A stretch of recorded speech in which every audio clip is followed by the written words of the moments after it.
तो इस सीजन में दुधारू पशुओं का अपन प्रबंधन किस प्रकार से करें, इस पर मैं आपको संक्षिप्त में जानकारी दूंगा। देखिए, सबसे पहले और महत्वपूर्ण बात जो होती है बरसात में, वो ये रहती है कि बरसात ऋतु प्रारंभ होने के समय ही पशुओं में विभिन्न प्रकार की बीमारियां होने का खतरा बहुत ज़्यादा रहता है। कि इनके आवास की अगर बात करें तो बरसात में आप लोग जानते ही हैं कि जब पानी बरसता है तो गांव देहात में अगर अपन किसानों को देखें या उनका देखें तो कई बार हमारे पशु गाय या भैंस जो भी हैं वो खुले में और कच्चे वातावरण में रहते हैं, जिसके कारण कीच वगैरह हो जाती है और उससे हमारे पशु को रोग और बीमारियां होने का खतरा बहुत ज़्यादा बढ़ जाता है।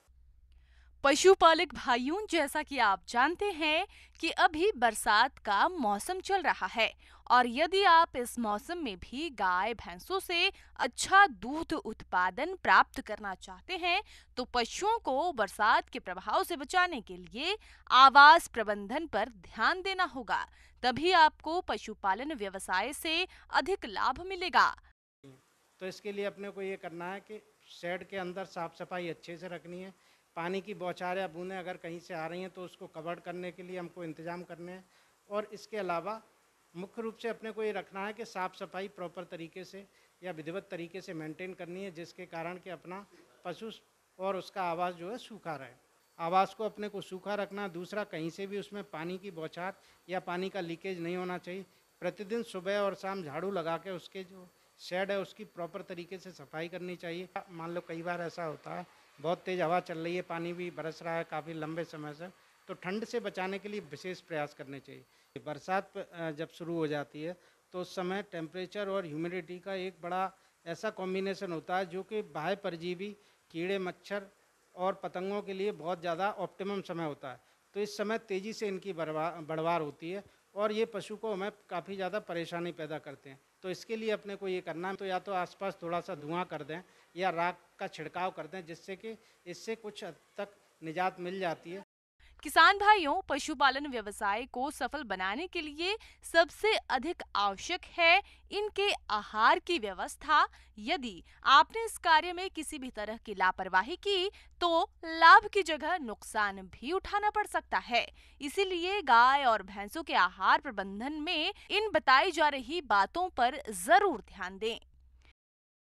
पशु के जो सानी चारा है या दाने का प्रबंधन है वो इस प्रकार से करें कि अपन सुबह 6 बजे तक हर हालत में पशु की सानी वगैरह कर दें, जिससे कि क्या होता है 3-4 घंटे में जब पशु के अंदर भोजन पचता है तो उससे एक गर्मी पैदा होती है, हीट इंक्रीमेंट का इफेक्ट रहता है। तो वो गर्मी को हमें इस प्रकार से मैनेज करना है कि अगर सुबह 6 बजे हम दे देंगे तो 3-4 घंटे बाद 9-10 बजे का समय होगा, तो उस समय वातावरण की गर्मी उतनी ज़्यादा नहीं होगी। यही अगर अपन सानी लेट करेंगे तो क्या होगा, जब भोजन पचने के बाद हीट इंक्रीमेंट इफेक्ट आएगा और उसी समय वातावरण का तापमान भी बहुत ज़्यादा रहेगा, तो उसकी वजह से पशु को काफ़ी ज़्यादा परेशानी का सामना करना पड़ता है, दूध उत्पादन में गिरावट आती है।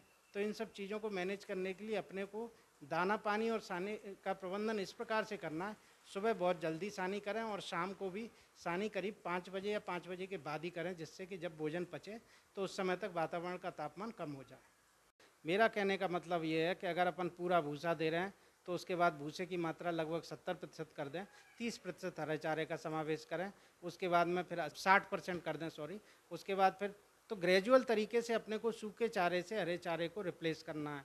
आप लोग जानते हैं कि सूखे चारे को अपन पूरी तरह से 100% नहीं हटा सकते, क्योंकि एक तो चारे की अपने यहाँ कमी है, दूसरी बात क्या है, वैज्ञानिक निष्कर्षों से ये सामने आया है कि हरा चारा, सूखा चारा और दाना मिश्रण तीनों के एक पर्याप्त कॉम्बिनेशन से ही पशु अच्छे दूध उत्पादन देता है। यदि हम इनमें डिस्टरबेंस करेंगे, समय की उपलब्धता के अनुसार यदि चारों में बहुत ज़्यादा परिवर्तन करेंगे तो निश्चित रूप से पशु का जो डाइजेस्टिव सिस्टम है वो डिस्टर्ब हो जाएगा। पशुपालक भाइयों, बरसात के मौसम में गाय और भैंसों में परिजीवियों की समस्या तो आती ही है, साथ ही साथ कुछ रोगों के आने की भी संभावना बनी रहती है। तो आप अपने जानवरों को इन बीमारियों से बचाने के लिए सही समय पर टीकाकरण अवश्य करवाएं। बाकी रेगुलर तरीके से अपने को इनका डिवर्मिंग की प्रक्रिया, एक्टोपैरासाइट कंट्रोल के जो मेजर्स हैं या तरीके हैं उनको अपनाना चाहिए, क्योंकि बरसात के मौसम में आसपास का वातावरण इन बाह्य परजीवी तथा जीवाणु और विषाणु जो हैं बीमारी पैदा करने वाले, इनकी बढ़वार बहुत ज़्यादा होती है, क्योंकि ह्यूमिडिटी और टेम्परेचर का इन पर बहुत अच्छा प्रभाव पड़ता है, जिसके कारण पशु को डिस्कम्फर्ट होता है। अगर अपन बात करें तो आप देख रहे हैं कि बरसात का सीज़न शुरू हो रहा है। इस सीज़न में पशुओं में कई प्रकार की बीमारियां होती हैं। प्रमुख बीमारियां जैसे गलघोंटू रोग है, इसको हीमोरेजिक सेप्टिसिमिया अंग्रेजी में कहा जाता है।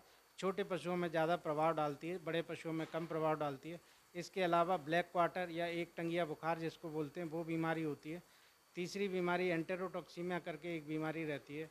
वो बीमारी भी पशु में एक बैक्टीरिया के द्वारा ही पैदा होती है और इसके कारण भी पशु को दस्त वगैरह, बुखार वगैरह, कपकपी आने लगती है। वैसे तो खुरपका मुंहपका बीमारी का होने का समय सर्दी में होता है, लेकिन कई बार इस सीज़न में भी इसके आने के केस देखे जाते हैं। तो अपने को इन प्रकार के रोगों से पशु के बचाव के लिए सिंपल साधारण तरीके से टीकाकरण करवाना चाहिए। टीकाकरण का समय मानसून आने के 1 या 2 हफ्ते पहले अगर अपन करवाएंगे तो इससे हमारे पशु इन बीमारियों से बच जाएंगे।